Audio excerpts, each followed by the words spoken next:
منگا مخ کے اوزل پہ درس کے ویلو حضرت سعد سے لقب دے خال المؤمنین ماما دا مومنانو او دا ذکر چی نبی علیہ السلام دا تویلو دا زما ماما دے حدیث کی راضی نبی علیہ السلام فرمائل هذا خالی دا زما ماما دے او بیا یو فرمایل چې ودی خی کنه ما ته څوک داسې ماما چې داسې ماما د چا شته لکه زما چې دی یعنی زما ډېر ښه ماما دی د خال المؤمنین دا د حضرت آمینی بی بی رضی الله تعالی عنها د هغې د قبیلې نو د دې د وجې به نبي علیه السلام چې دی زما ماما دی او دا زمونږ پښتنو کې هم قاعده ده چې د پلار طرف ته کوم مشران وي نو هغې ته بنده ترونه وي او چې د مور طرف ته کومې زنانه وي هغې ته بنده ماسیګانې وي او د مور طرف ته نارینه خپلوان یا ټبردار یا د محلي خلکو ته بنده ماما وي. نو سعد صاحب دغه وجه باندې په خال المؤمنین باندې مشهور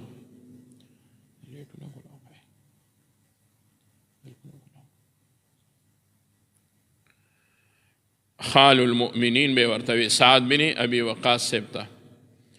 نو دے یو ځل بیمار شو حضرت سعد سے بیمار شو ما ته فکر کوي او مکه معظمه کې بیمار شو نو نبی علیہ السلام تپوس لراغلو دا هغه واقعه ده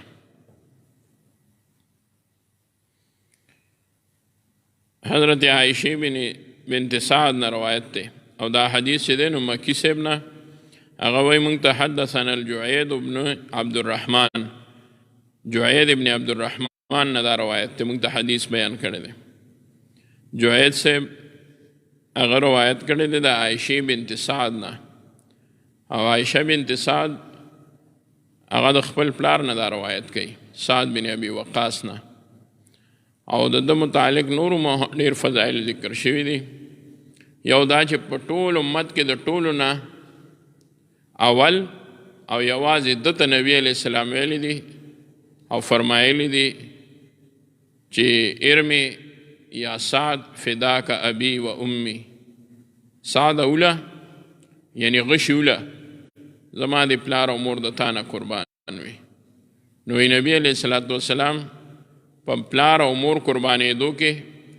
چاته دا جمله بغیر د سعد صاحب نه ده ویلې بل روایت کې راځي چې زبیر بن عوام صاحب ته ویلې ده خو علي صاحب وایي چې سعد صاحب ته ویلې ده نو معلومیږي چې سعد بن ابي وقاص چې و دته نبی علیہ السلام یوازې دا جمله ویلې ده چې زما د پلار او مور دواړه د تا نه قربان شي او ده به دا په خپله باندې فرمایل چې نه دي جمع کړي نبی علیہ السلام قربانېدو کې پلار او مور بل چاته بغیر زما نه دا یې ما ته یوازې جمع کړي دي. ان اباها دا حضرت سعد بن ابی وقاص روایت گئی او هغه دا فرمائی اشتکیت بمکة شکوا شدیدتا زه په بیمار شوم په مکه معظمه کې ډېر سخت بیمار شوم په ډېره سخته بیماری باندې مبتلا شوم داسې معلومېده لکه چې زه به دې بیماری نه پانه سم او مړ به شم نو فجاء النبی صلی الله علیه وسلم نبی علیہ السلام راغلو یعودنی او زما عیادت لراغلو تپوس لراغلو زما تپوس کولو زما تپوس پختنی لراغی د بیمار پرسای او دا بابم د بیمار پرسای دی او د بیماری او د عیادت دا غی باب دی یعودنی نو زما تپوس کولو زما پختنی لراغی لکه تپوس پختنی فضیلت تیر شوی د مخکې فقلتو ماوی نبی علیہ السلام ته چې یا رسول الله انی اترک مالا و انی لم اترک الا ابنة واحدة زه مال پرېږدم د ځان نه رستو انی اترک مالا کثیرا ورسره ویل پکار دی یعنی مال نه مراد دا ده چې مال مې ډېر دی ډیر مال می پرې خودو د ځان نه رستو مال پرېږدم. وإني لم اترک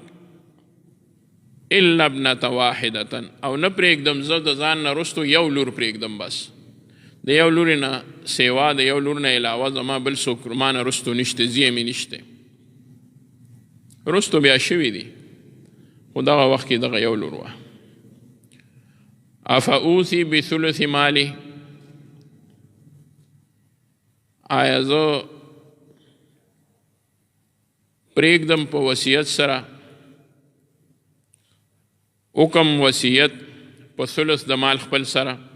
د الله په لاره کې، دا مطلب دی. بثلثي یعنی 3 مال زه پرېږدم او 3 مال د الله په لار کې ورکم، دا یو حصه به مې دا لور واخلي. واترک الثلث، او پرېږدم دې ته 3، یعنی دې ته به یو حصه پرېږدم، نو 3 به دا الله په لار کې ورکم، یو حصه به داسې شي، یا 3 حصه به دې ته پرېږدم، نور مال به ورکم د الله په لاره کې. قال لا، په دې کې اردو کې ورته 2 تہائی وایي، 2 تہائی مال دا به د الله په لاره کې ورکم، او 1 تہائی به هغه به دې له پرېږدم. نو بیا به داسې شي چې وإني لم اترک الا ابنة واحدة، اور میں اپنے پیچھے صرف 1 بیٹی چھوڑتا ہوں. افاوصی بثلث مالی، کیا میں 2 تہائی مال اس کی وصیت کروں اللہ کی راہ میں. واترک الثلث، اور میں 1 تہائی اپنے بیٹی کے لیے چھوڑوں. نو نبی علیہ السلام ته وی چې زه 2 په 3 کې هغه به ورکم د الله په لاره کې، او 3 به پرېږدم دې ته. نبی علیہ السلام فرمایل اوسن لا، نه داسې مه کو، دوره مه پرېږده، دوره د الله لاره کې مه ورکو. وجه څه ده؟ دې لور له دې ډېره ورکه. نو نبی علیہ السلام چې دا وفرمایل چې لا نه، نو دوی اوسی النصفه، وصیت په نیمه سره وکم، نیم مال به دې ته پاتې شي، نیم مال به د الله په لاره کې ورکم. نیم مال باندې وصیت وکم د الله په لاره کې. لا، قال لا، نبی علیہ السلام فرمایل نه، دوره هم مه کوه وصیت. نو بیا دوی فاوصي بالثلث، بیا 3 حصه مال ورکم. واترک لها الثلثین، او 2 حصې به دې له پرېږدم، دوره مال ورکم، یعنی د دوره مال وصیت وکم. قال الثلث والثلث کثیر، نبی علیہ السلام فرمایل 3 والثلث کثیرا، زه 3 ښه ده، خو 3 هم ډېره. نبی علیہ السلام فرمایل 3 حصې وصیت وکړه، خو هسې دا 3 هم ډېره ده. دې کې بیا بل ځای کې راځي چې نبی علیہ السلام ورته وفرمایل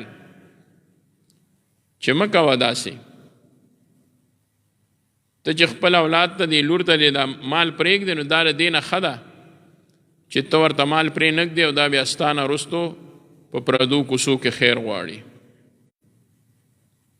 ولې زنانه ده، نو مه پرېږده، داسې مه کو چې وصیت د ډېرو کې او دې ته لږ پرېږدې، بلکې دې ته ډېر پرېږده، وصیت د لږ وکړه. نبی علیہ السلام فرمایل الثلث، وکړه د 3 حصې وکړه، والثلث کثیر، خو 3 هم ډېره ده، 3 هم ډېره ده. یعنی مه کوه دا د دې په ځای باندې دې ته ډېره پرېږده، او خیر دی که دقه شان وصیتونه کې. خو دلته کې د هغې بحث نه دی، نو ځکه امام بخاري رحمت الله علیه دا روایت صرف د بیمار پرسای او د نبی علیہ السلام د تپوس له د تلو په باره کې راوړی دی. ترجمة الباب سره دا مناسب دی. ثم وضع يده على جبهتي، بیا کې خود نبی علیہ السلام لاس په مخ زما الحمد لله يهديكم الله ويصلح بالكم. ثم مسح وجهي وبطني، بیا کې خود نبی علیہ السلام ثم وضع يده على جبهتي، بیا کې خود نبی علیہ السلام لاس زما په تندي باندې په داسې په تندي را لاس کې خود دا د تپوس یو شکل دی. بنده چې چا عیادت لور شي نو د هغه یو دا ده چې یا لاس یا په تندي ورله لاس کېږدي یا لاس کې لاس ونیسي. نو دا یو طریقه ده او یو سنت طریقه شو. دې سره د هغه طبع تسلي هم وشي، د بیمار پرسای حق هم ادا شي او د عیادت یو قسمه شکل جوړ شي. نو دا هغه سره یو قسمه هغه درد او تکلیف کې تسلی ورکول دي. باقي مرض چې داسې یو شی دی چې هغه مشرانو به وي پڼ نه دی چې څوک یې چا سره وړي، بس په هغه باندې کوم تکلیف پروت وي هغه دوره ده چې دې سره ډېره لویه تسلي راځي د مریض چې د هغه نه څوک تپوس وکړي، پوښتنه وکړي په تندي یا په لاس ورله لاس کېږدي، نبض ورله ونیسي. تبه تسلی ورته ورکړي چې خدای به دې ښه کړي. نو نبی علیه الصلاة والسلام مبارک خپل لاس مبارک په تندي د حضرت سعد سے باندې کېښودل، علی جبهتي زما په تندي باندې لاس کېښود. ثم مسح وجهي و بطني، بیا نبی علیه الصلاة والسلام زما په مخ باندې او زما په ګېډه باندې لاس ووهو داسې، دا دم واچو نبی علیه السلام او د تبرک او د برکت لاس یې ووهل. نو دې نه معلومه شوه چې بنده په مریض دم اچولی شي چې دم والوي څوک، او د دم طریقه هم دا ده چې په وجود ورله لاس ووهي. ثم قال، بیا نبی علیہ السلام وفرمایل اللهم اشف سعدا، اے اللہ شفا ورکې سعد ته شفا ورکې، صحت ولا ورکې. واتم له هجرته، او پورا کې د هجرت، ولې چې په مکه کې دی وفات شي نو هجرت به نیمګړی پاتې شي، نو د هجرت پوره کې دی بیا مدینې ته بوځي، ولې خپل کلي ته راغلی دی چې واپس د هجرت ځای ته ورشي. اللهم اشف سعدا، اے اللہ سعد ته شفا ورکې، صحت ولا ورکې. واتم له هجرته، او د ده هجرت پوره کې. د طالبانو د اکثر واندې نه دا مسله معلومه شوه چې بنده د دعا په طریقه باندې کوي. لکه څوک چاته وایي خدای به دې جوړ کړي، او څوک چاته وایي خدای دې جوړ کا. د دې نه ښه دعا دا ده چې بنده وایي یا الله دې جوړ کړي. ولې ټیک ده هغه هم ده چې ته به تا ته دعا وکړم خدای دې جوړ کا، خو دعا هم وکړه که نه، دا خو تا دته داسې ووایي چې خدای دې جوړ کا، نو خدای ته ووایه که نه چې خدای دې جوړ کړي. د مخاطب صیغه پکار ده، د خطاب دعا دا ده. ها که چېرې داسې وي لکه مونږ داسې وو چاته څوک راته ووایي نو زمونږ هم عادت جوړ شوی دی، خو زه ورپسې بیا فورن وم چې څوک راشي مونږ ته دعا وکړه، او هغه مصافحه کې په تلوارې وایي دعا راته کو، زه هم خدای دې خوشحاله کړه. نو بیا دغه دعا پسې زه بیا هغه وخت یا وروسته ووایم یا الله دی خوشحاله کړي چې چا ماله دعا ویلې دي، دعا راته ویلې دي. خو عام طور سره چې بنده په سکون او اطمینان سره کومه دعا لولي نو هغه د الله نه غواړي. نبی علیہ الصلوۃ والسلام اکثر ځایونو کې همداسې دعا غوښتې ده، او چې دا ورته ووایي چې تا ښه به شي ټیک به شي، دا هم یو دغه دی تسلي ده، خو دعا ورسره هم پکار ده چې دعا ورسره هم بنده وکړي. اللهم اشف سعدا، اے الله صحت ورکې سعد له، شفا ورکې سعد له، او د هجرت پوره کې. واتم هجرته، او د هجرت پوره کې. واتم هجرته، د دا هجرت پوره کې چې د هجرت د فضیلت نه محروم نشي. حضرت سعد سے وی چې نبی علیہ السلام کله په ما لاس کې خودو، فما زلت اجد برد يده على كبدي فيما يخال الي حتی الساعت فما زلتو ہمیشہم یعنی وداسی محسوسو لما داسی اجدو برد یدیہی علی کبدی چې ما موندو یخوال د لاس د نبی علیہ السلام په خپل جگر کې ما د نبی علیہ السلام د لاس یخواله هغه محسوسو یخال الی حتی الساعت یخال الی یره زما اوسم یاد دی خیال می راځي تر دې ساعته پورې ما ته هغه یخواله راځي یاد راځي د دینه مطلب دا نه دی چې هغه یخواله اکه شان زما په سینه کې شته یعنی زه اوسم هغه محسوس کوم وی هغه داسې یخواله